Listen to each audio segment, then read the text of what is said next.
Welcome back, guys. This video is going to just involve a handful of centripetal motion problems, just because they tend to be a little bit more challenging the first time you guys are exposed to this stuff.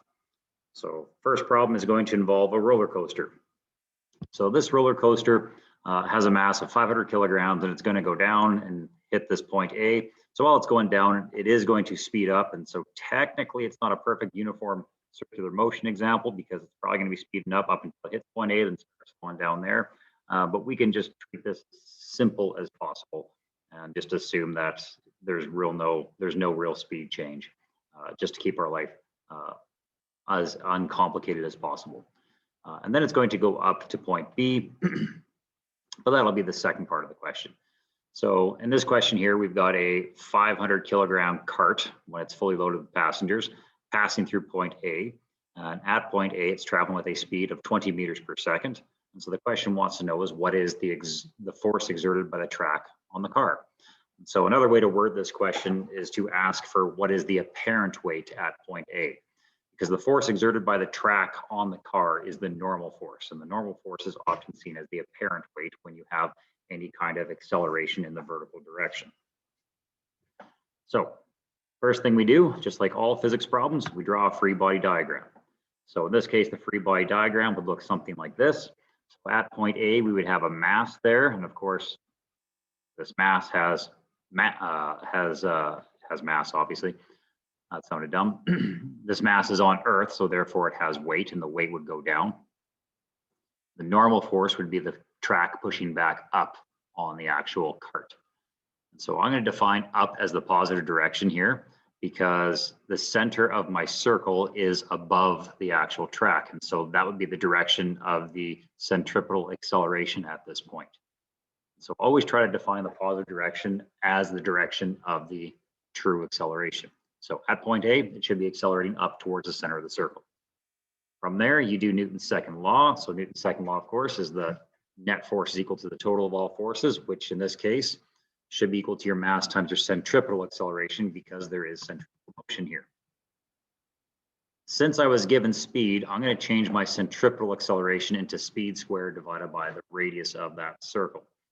The two forces involved are my normal, which is pointing up, therefore I left it as a positive, and my weight, which is pointing down, so I'm going to leave it as a negative. And then after that, it's just a matter of substituting in the equation for my weight. So my weight is mass times my acceleration of gravity. My positive and negative create a negative, but I don't want to keep the weight on the left-hand side of the equation. So if I move it over to the right-hand side of the equation, I'm going to have my net force, which is what this actually is here, added to my weight will give me my normal force. In other words, my apparent weight. And so it's going to look like that. And so since I have my equation set up, I can just plug in all my numbers. I know my mass is 500 kilograms. I have a speed of 20 meters per second. Don't forget to square that, divide it all by 10. And then of course, the actual weight of the passengers in the cart together would just be your overall mass times 9.81 meters per second squared. So you're gonna get some pretty big numbers. So this guy right here, your net force is 20,000 Newtons. The actual weight here is just shy of 5,000 Newtons. Add them together and you should get a total normal force of about 24,905.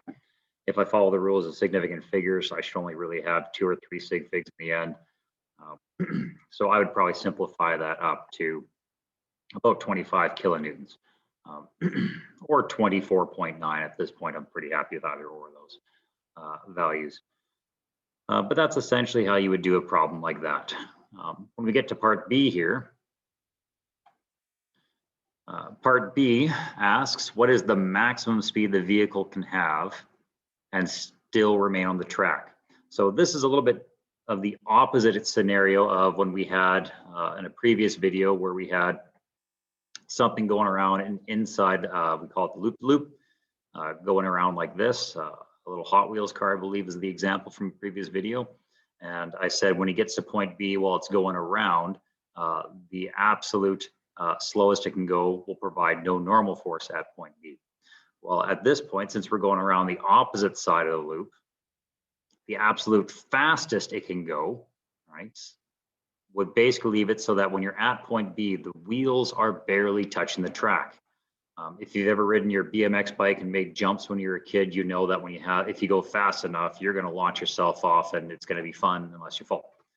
We don't want this scenario with a roller coaster because that creates injuries, death, and lawsuits. The first two you really want to avoid, unless you own the company, and that's, well, yeah.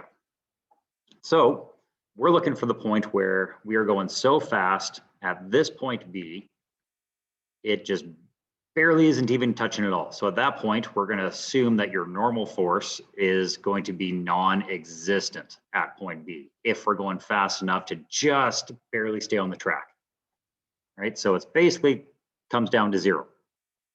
So the way that works is we draw our free body diagram. If we recognize that there'd be no normal force at the fastest possible speed where we're still technically on the track, the normal force would be non-existent. So there is only one force acting on this mass, and that's going to be the weight. And the weight, of course, acts down. And since the center of this circle is downwards, and of course there is only one force acting, I'm going to make my positive direction down, and then I'll just continue on with Newton's second law. Newton's second law says the total forces is equal to mass times your centripetal acceleration, because once again, we have a circle. I'm looking for my maximum speed, so I'll replace my centripetal acceleration with v squared over r.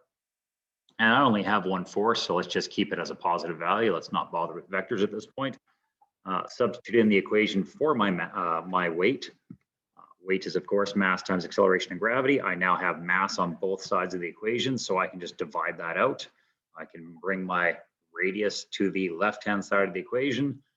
Although I hate working on the left-hand side of the equation, so I'd probably just change my equation around and make it so my speed square is equal to my acceleration of gravity multiplied by the radius of the circle. So if you got all that, it's just a matter now of plugging in your numbers. You know the radius is 15 meters, and you know your acceleration of gravity is 9.81 meters per second square. You take the square root of both sides, you should get approximately a value of somewhere around 12.1 meters per second. Right? If you simplify that to two significant figures, it's about 12. If I was designing this roller coaster, not railroad, I would definitely make sure that there'd be something catching it just in case it magically has a speed faster than that. And I'd try to set it up so that when you're at point B, it would be a bit slower than almost the speed at which it's going to fall off.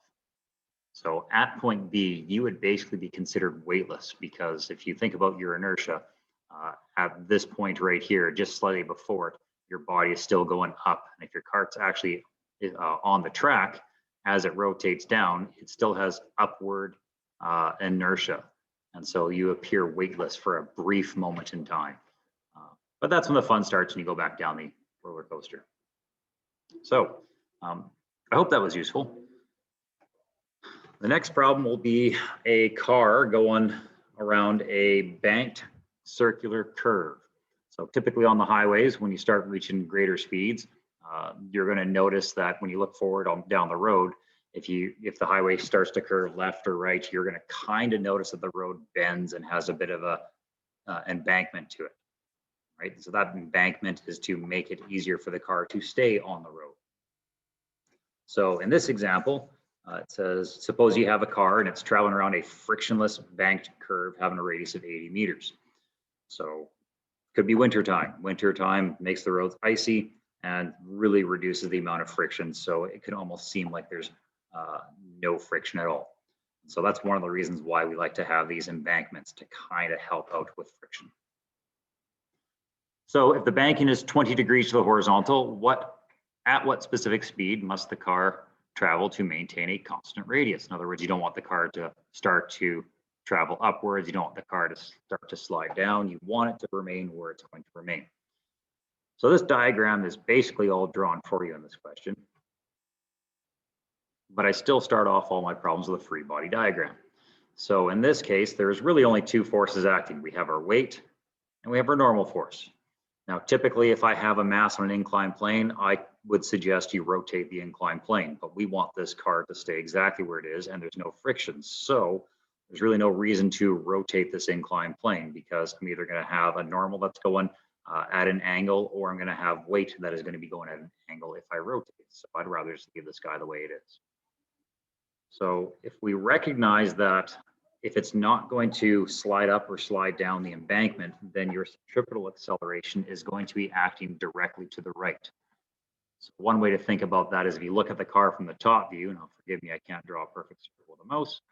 If we look at the car from the top view and let's imagine it's going around a circular track, as it's traveling around the circular track, the centripetal acceleration, if I freeze a moment in time, could be traveling directly to the right. Or of course, it could be traveling down depending on which context I'm using, but I'm going to keep it simple and just assume it's traveling towards the right. At least that would agree with the diagram that's given to me. So whether it's going towards the screen or into the screen, it doesn't really matter. So I have direction that I have to deal with. My normal force is going up and to the right. My centripetal acceleration is to the right. And odds are good, I'm going to have a car that's not going to magically fly off the inclined plane, and it's not going to break into the inclined plane. So I'm going to assume that there's no acceleration in my vertical. And if I recognize that there's no acceleration in my vertical, I'm going to start with my vertical. So first order of business, I need to draw myself a triangle for my normal force. I have to recognize that there is a vertical component and a horizontal component. If my angle of incline is theta, so 20 degrees there, when I complete my XY triangle for my normal hypotenuse, then my angle theta will be the angle up top. So that's where the angle of incline is going to be hidden. So that one's kind of an important thing. Some people might put it there, but that's not the case. It should be up above here. Next, do your net force. So as I said in a moment earlier, the car is not going to magically fly off the incline. It's not going to magically break into the incline. So we have no overall acceleration in the vertical. So you set your net force to 0. So vertically, it's in a static state. So the two forces involved, of course, are your vertical component of the normal force and your weight. So your weight has, I might have gone a little bit fast there. Your weight has its own equation. I decided that up and to the right is positive. So therefore my normal force is written down as a positive value. My weight, when I substitute in the equation here, I just automatically change that positive to a negative. And at this point, I'd probably want to just bring this guy over to the other side by addition.